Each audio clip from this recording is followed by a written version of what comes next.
So what happens when a new game isn't new? Because funny enough, Splitgate had been in testing for 2 years before it came out. Among Us existed for like 2 years before you knew it existed. Almost certainly. And today we've got another funny little story where a few people have actually got a bit riled up because they're like, but this feels new in the marketing, but it's not new. I feel cheated. Yeah, I mean, that was basically my experience. Well, I didn't feel cheated. I was more confused because this game, Hypercharge, had all this like marketing going, okay, this is this great new upcoming game. And I was like, oh, that looks pretty fun. That looks interesting. And then it was like, okay, it's coming to Xbox. I guess that means it must be coming to, because Xbox have the whole PC thing, must be coming there as well. I thought, oh, maybe it's up for wishlisting on Steam. Maybe I can check out some press stuff. And then I went to Steam and was like, oh, it's out. Oh, it's been out for ages. Oh, and it has a free demo, which I haven't got around to playing yet, unfortunately. But I was like, is this the right game? It's definitely the right game because it's so unique. Why did they not tell anyone to go play their game? And people have been angry and confused about that. Evidently they did in the past, and not enough people heard to create the network effect and all of that stuff that actually leads to people knowing about the game and playing it. And that's what's interesting, because it's an attention economy, it's an awareness economy. Your launch day, in a way, only matters as much as people even know it's your launch day. Plus one other thing. There is one thing that does hypercharge your launch day, and that's the feeling where people want to get in on the ground floor. They want to play something when it's new, when it's hot, when it's being talked about. We, Homo sapiens, are of course social creatures, and these sorts of things do play around with our brain. Even though somebody who, let's just say, played every game a year after it comes out would basically have a far more bug-free, cheaper experience where they'd benefit from loads of people's reviews. But hey, it is the way that it is, and I know what it's like too. Being there in day one is just fun. There is just a special sauce to it. So, what kind of happened here is, Jake Lucky, who Matt has told me is a gaming influencer, did a tweet. Now, look at that. 433.8 thousand likes. That is a massive tweet. That's actually enough tweet to really have a lot of people actually understand what's going on. So, what is it? Well, there are 5 dudes. It is an indie game where you're an action figure in a toy store. It is sick.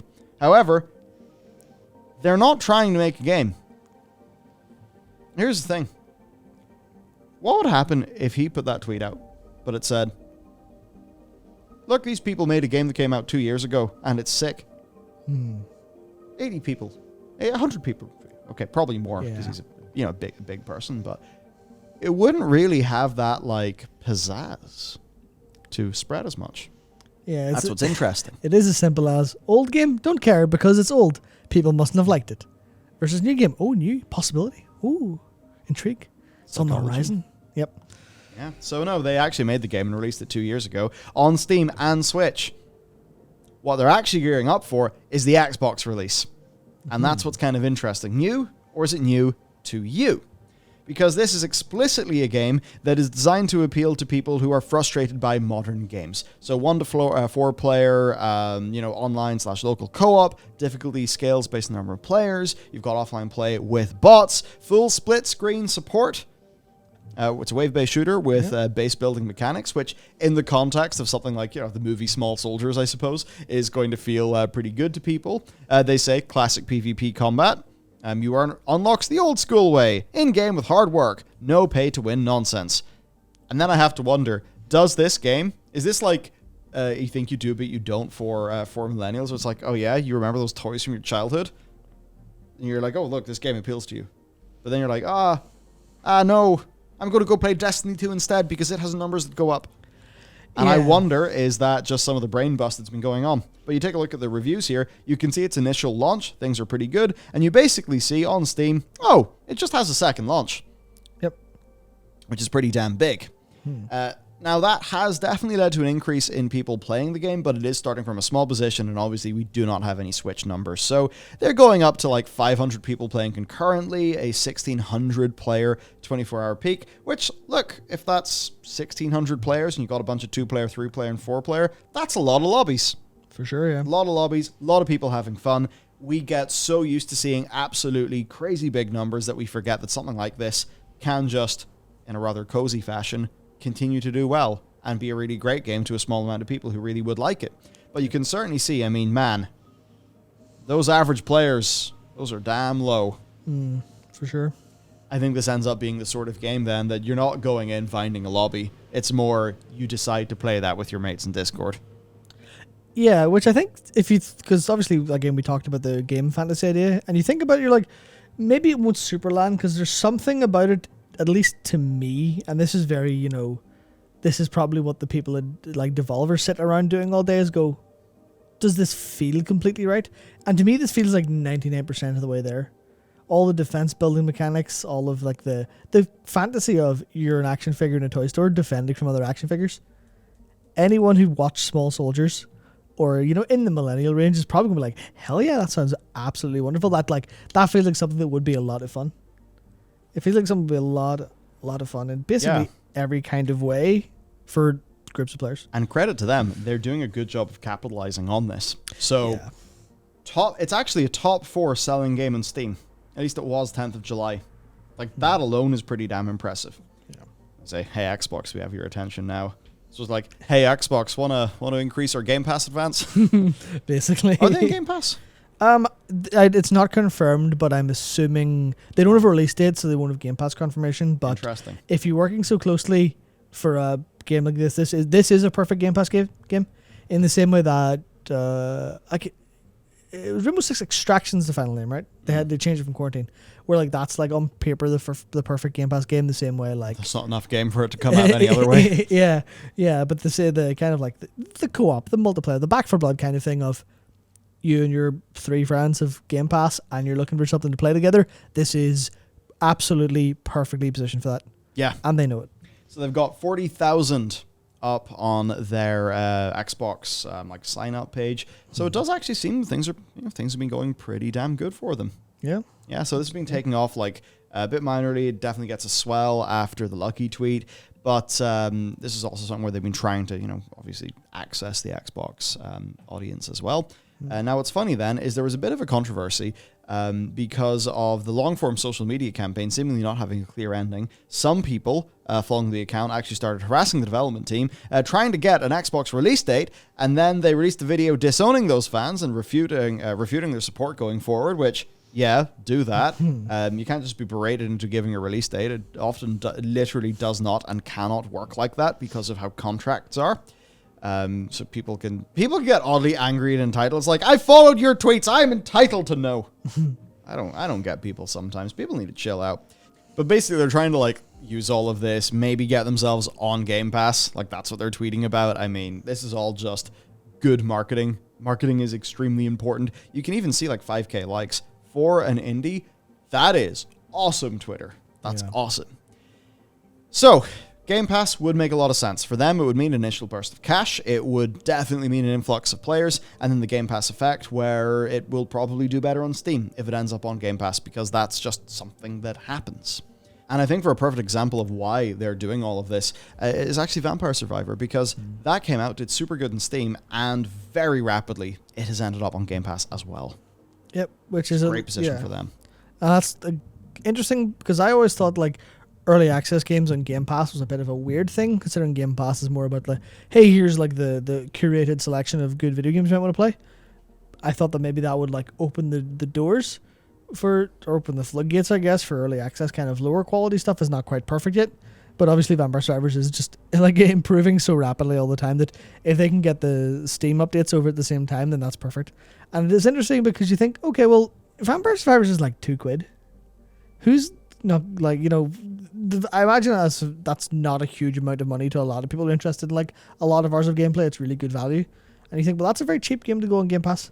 And then you think about them trying to build Game Pass as a experience in and of itself. Yeah. And you can hear, I've been hearing about Vampire Survivors, but I play my games via the Xbox PC app because I'm on Game Pass. And maybe you're a new PC gamer, you don't have a big Steam library. And then you go, well, you probably do now after the summer sale, but then you hear Vampire Survivors and you see it pop up. You're like, oh shit, I've heard of that game. Let me click it. So there's a lot of like agility on Xbox's end. Could really grab that and actually just kind of almost like pick off anything that's like rising too fast and go, would you like a lot of money to be on our platform? Like, yes, absolutely. Yeah, that's going to make a hell of a lot of sense. Yep. Because being on Game Pass is like the exposure. The exposure is humongous, right? Like it's a massive, massive deal. So for them, this all makes sense. They are obviously pushing Xbox because that's their next release. That's their next large opportunity. It is going to be new on Xbox, and it's new to a lot of people. Therefore, you do get, I guess, some people just acting like a pack of boners about it, right? Yeah, and like they're saying they've never disguised or misinformed people. The game hasn't been out. They're communicating, about porting the game to Xbox and PlayStation, but never hiding the game's past. So, bit of a funny little situation on that. But the thing is, we've actually seen this happen plenty of times with games that are humongous. I wonder how many people will have thought that Among Us came out during the pandemic. I did for a while, yeah. You could only assume, right? Yeah. Without knowledge, you assume, oh, that game's exploding, that must be new. Because that's how you're wired to think. But no, not necessarily the case. It actually had minimal success. Yeah, it was terrible. They talked about it quite a bit, I think, whenever they started to do like their press circuit after it exploded and people were reaching out for interviews. And I think they talked about how bad a time it was to make Among Us and release it, and it being like so kind of scuffed and not making a bunch of money. And then the success came out of, to them, nowhere. So they weren't they weren't hiding that kind of fact. They weren't trying to promote it as new. It just kind of blew up. You're like, oh, yeah. Sometimes you make a really good product, and because of awareness, because of attention, because of maybe even the state of the world, because obviously Among Us was a great way for people to play what was basically an old school board game concept, but in the video game style online. And that was kind of something, almost that case of the game's out in the world, sometimes the I guess fortune has to strike it, and if it's good enough then it'll succeed. And then of course Splitgate, or 1047, they kind of did the same thing. It was a big hit with its open beta, but I mean, I only got the 10 million players over a few months. People got very hyped about that. But actually, that had been, going around for 2 years at that point. Yeah, it was called Splitgate Arena Warfare, which isn't the most inspired name. Yeah, but definitely. yeah, it was still like, the game was still good at the time. Obviously, they improved it over the next couple of years, but it was still like, people were positive on it. It's just you needed the right combination of like press success and like virality and popularity and people playing it for it to work. Because there's an example, and I think this is interesting because we've hit that period of gaming, right, where if you're playing a bunch of maybe PS4 games, the idea of, like in that era in 2013, 2014, 2015, the idea of going back to play a PS2 games, like, kind of insane. Because why would you do that? Because they're really old, and, obviously I'm kind of channeling a little bit of my inner Jim Ryan here, going, well, Gran Turismo used to look bad, so why would you play it? Whereas, like, in terms of the usability of that, makes sense. In terms of the concept of this as a game, it makes sense because the online stuff wasn't so strong in that like generation gap. But now you're going back to games released in like the early, basically decade old games, and going, they're perfectly fine. And not they're perfectly fine in the retro game sense of you play a round of Warcraft 3, not in the Reforged client, maybe not, and it feels great and it's wonderful. Same with like StarCraft 2, and that's a very old game now. It's like it's not even like that where it's like it holds up. It's like almost like sometimes the experiential gap is small enough that an old game still feels new enough to count. And that's a case where I'm basically trying to talking about Metal Gear Rising: Revengeance, because that game it like peaked on Steam at 12k when it released back in 2014 on Steam. And then because of the YouTube algorithm pushing all of the Revengeance status memes and all of like the music again, because it is literally timeless, incredible music, and a really fucking funny game. But it hit like 6k players again. I don't know how much it went up in the top sellers list, so this may be people revisiting it. I know I actually did as well, but in June it like hit like 6k players, and you're like, cool, where did that come from? And if anyone is like looking at it from like Konami, they'd be like, what? Or Platinum maybe, like, what happened here? YouTube algorithm with music and memes made our game sell more copies? What the hell is that? But it's like, you play that and it feels a little bit janky because PC ports from Japanese games were a bit rough in 2014. But you're still like, oh yeah, it's just it's not as good as any game today visually, but it holds up. It's like the difference in visuals means that it's not like such a stark contrast anymore. I think there are things that bind all these games together though. There's an immediate gifable hook in every single game. Yeah. Among Us, immediate gifable hook. Yeah. Like here, it's a tweet that helps to really kick it off. Yeah, you can sell the concept instantly. Exactly. Yep. And I think that certainly shows that there is post-launch hope for many different games, but they need to have a hook like this. Yeah. And that's just the way that it is. So an interesting thing about like novelty, about marketing, about how these sorts of dynamics work, I guess funny enough, have a good GIFable hook in your game. I mean, that's been video game concept marketing advice like 101 for years, and it definitely holds true. Since the 80s, like. Yeah, and like that might feel odd to you, like, oh wow, a game designed around being GIFable on Twitter for social media sharing. I mean, yeah, ridiculous. Shouldn't design a game around that. But if your game can get that in the way that like Revengeance is just crazy moments with Senator Armstrong or any of that stuff, or the Devil May Cry like fight compilations, or like move compilations by your man, Mads combo videos, like yeah.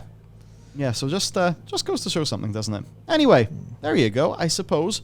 Good luck to that team. It would be nice to see just a nice non-bullshit game do well. Yep, absolutely. Yeah. Absolutely. So there we go. You can check it out on Steam, or maybe it will end up on Xbox, maybe in Game Pass. Who knows? I'm fairly sure I'm pretty sure they do have an Xbox stuff lined up. I'm pretty sure. So it's just a matter of time. Yeah. Just a matter of time. Maybe Game Pass. Yeah, maybe. So maybe. that'll Definitely. That'll be the big if. Yeah, I'd be surprised if it wasn't. I'd be shocked if it wasn't, to be honest. Given the social buzz, I think so. Yeah, for sure. So that's the situation. Now you know about a new game, so we are now guilty. Hypercharge Unboxed. There you go. Let us know if you played it, what your thoughts are, and that's it. We're going to take off. See you next time.